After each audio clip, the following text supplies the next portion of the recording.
Rekan-rekan sekalian, perkenalkan nama saya Muhammad Febri Bowestiono dengan NIM 27025011835 dari jurusan Industrial Engineering. Pada kesempatan Teach for Indonesia Powered by Bina Nusantara kali ini, saya akan menjelaskan tentang hal itu motor grader. Kemudian manfaat dan fungsi utama dari motor grader. Yang pertama adalah meratakan dan membentuk jalan tambang. Kedua, membuat kemiringan jalan untuk drainase. Ketiga, membersihkan dan membentuk parit. Keempat, menyebar dan meratakan material yang ada di jalan. Kelima, membuka jalan baru. Keenam, meratakan area kerja dan disposal area. Dan ketujuh, membersihkan jalan dari lumpur dan bebatuan. Kemudian kita masuk ke materi nama bagian-bagian dari motor grader. Pertama, ada mainframe. Kedua, drawbar. Lalu ada circle. Lalu ada blade untuk bagian depan. Sedangkan bagian belakang itu ada transmission, real axle group yang di dalamnya ada diferensial. Kemudian ada wheel and brake tandem. Ini untuk penggerak akhir yang nanti akan dihubungkan ke roda. Sedangkan dari engine, dia menggunakan engine C13. Lalu pada bagian kabin, dia sudah tidak menggunakan steering wheel, tapi dia menggunakan joystick untuk pergerakan dari steering sistemnya. Dan joystick lainnya yang digunakan untuk menggerakkan attachment. Next, kita masuk ke materi steering system dari motor grader Caterpillar 14M3 dengan nomor prefix N9S sebagai implementasi SPDT4. Harapannya, setelah kita mempelajari sistem steering ini, kita mampu menjelaskan prinsip kerja dari steering system itu sendiri, lalu mengidentifikasi komponen-komponen utama pada steering system, dan kemudian memahami fungsi dari secondary steering system.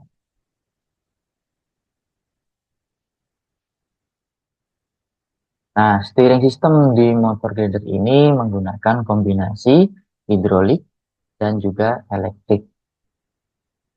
Jadi cara pergerakan dari rodanya itu akan diatur oleh joystick. Ini adalah bentuk dari steering modul kontrol valve-nya.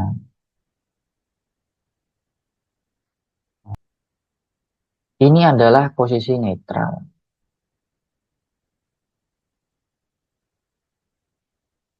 Ini adalah saat steering. Ini adalah posisi netral di mana joystick pada posisi netral. Ini adalah kondisi di mana joystick pada posisi tegak lurus, yaitu kondisi steering netral.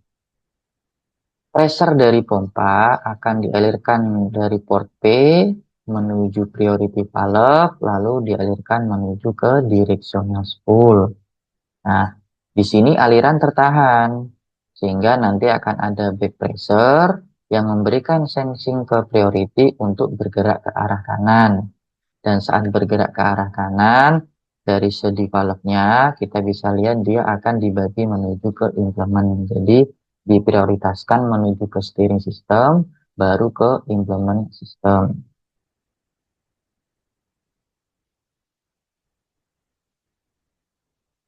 Nah, lalu bagaimana saat kita menggerakkan joystick ini ke arah kiri? Pressure yang tadi tertahan di directional spool tetap tertahan. Nah, pas di steering ini kita gerakkan ke arah kiri, dia akan memberikan sensing ke implement ECM nomor 2 yang akan memberikan supply power menuju ke primary pilot, steering solenoid. Nanti dia akan bergerak ke bawah dan mengalirkan supply power yang dari redundant pressure reducing valve, di mana ini supply powernya sama dengan port P, yaitu dari pompa, tapi di sini dia direducing sampai 550 psi. Dia akan menyuplai ke bagian primary, jadi sebelah kanan ini primary, dan sebelah kiri ini adalah mekanisme secondary. Nah, kembali lagi, tadi ECM akan memberikan suplai juga menuju ke LH primary solenoid, sehingga dia akan bergerak ke atas dan mengalirkan pilot pressure tadi menuju ke sisi kiri dari directional spool. Hasilnya, directional spool akan terdorong ke arah kanan. Nah, saat terdorong ke arah kanan, pressure yang standby tadi akan dialirkan menuju ke silinder kiri. Dan juga kita lihat di sini, itu ada cabang dari kontrol valve-nya. Nanti dia akan mengalirkan pressure juga menuju ke port LS atau load sensing yang akan membuat priority bergerak kembali ke arah kiri dan mengoptimalkan pressure menuju ke steering system. Pressure yang menuju LS tadi akan diarahkan menuju port pompa di bagian pressure kompensator dan flow kompensator untuk menaikkan pressure agar supply yang menuju port P ini diperbanyak. Semakin banyak flow, maka pressure-nya juga akan naik sehingga dia mampu menggerakkan silinder ke arah kanan. Karena silinder ini berada di belakang front axle, maka saat dia bergerak ke arah kanan, otomatis rodanya yang kita miliki ini akan bergerak ke arah kiri. Sehingga unit kita akan pada posisi pergerakan belok ke arah kiri. Nah, lalu, bagaimana jika primary solenoid ini rusak? Ya, meskipun dari primary pilot steering solenoid memberikan supply, tapi karena LH primary solenoid ini rusak atau tidak tersupply, sensor yang ada di directional spool akan memberikan informasi menuju ke ECM yang menginformasikan bahwa primary solenoid LH tidak melakukan tugasnya dengan benar, sehingga fungsi dari secondary steering akan aktif dan si ECM akan memberikan supply menuju secondary steering LH agar dia bergerak ke atas. Lalu mengalirkan pilot tadi menuju ke sisi kiri dari directional spool sehingga directional spool bergerak ke arah kanan. Proses selanjutnya itu sama dengan kejadian pas kita mengaktifkan primary. Jadi secondary steering system ini hanya berfungsi jika primary ada malfunction. Dan tidak boleh sering-sering menggunakan secondary steering. Kenapa? Karena dia menggunakan motor untuk supply-nya. Nah, hal ini dapat mengakibatkan motor cepat rusak dan terbakar.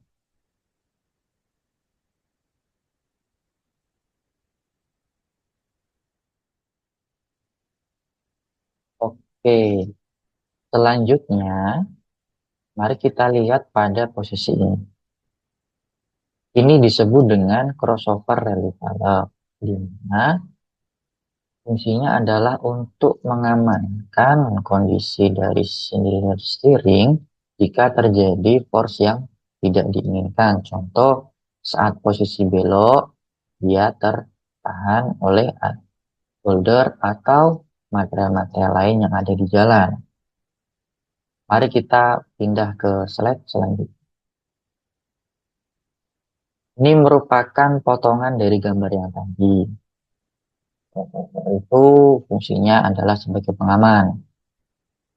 Di kondisi awal, jika tadi kita bahas ada force dari luar atau gaya dari luar yang membuat roda ini terpaksa bergerak. Dan di mana pressure yang dihasilkan itu, di sini itu, melebihi pressure dari steering.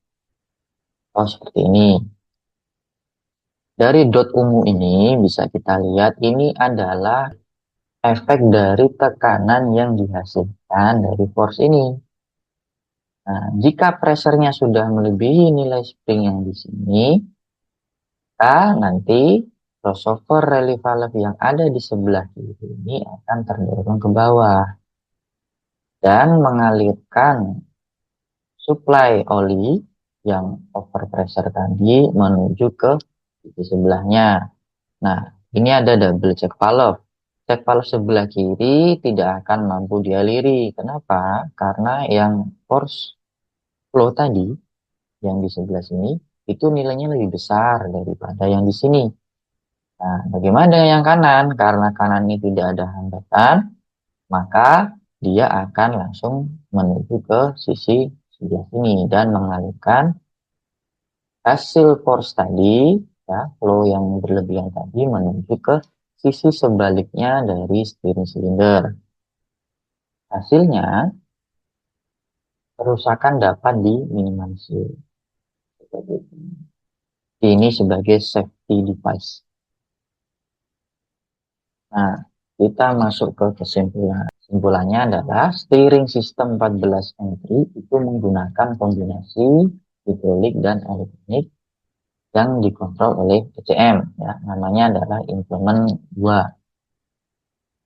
Kemudian priority valve, ya, di awal tadi itu memastikan tekanan oli diprioritaskan ke steering system terlebih dahulu, baru ke implement system. Lalu saat joystick digerakkan, solenoid valve mengatur aliran oli ke silinder steering sehingga roda dapat berbelok sesuai arah yang diinginkan motor. Dan yang terakhir adalah jika primary steering system itu gagal dalam pengoperasiannya yang diberikan sensingan gerak tadi, itu secondary steering system akan aktif secara otomatis untuk menjaga keselamatan dan kendali dari alat tersebut.